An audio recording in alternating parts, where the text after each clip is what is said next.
చాంగుబళ ఔరా అమ్మక చెల్ల ఆలకించి నమ్మడమెల్ల అంత వింత గాథల్లో ఆనందలారా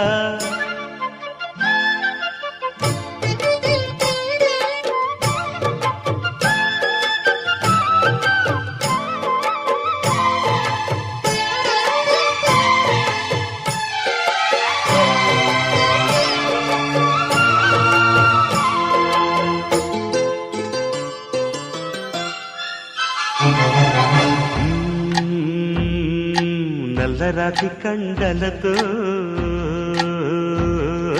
కరుకైన వాడే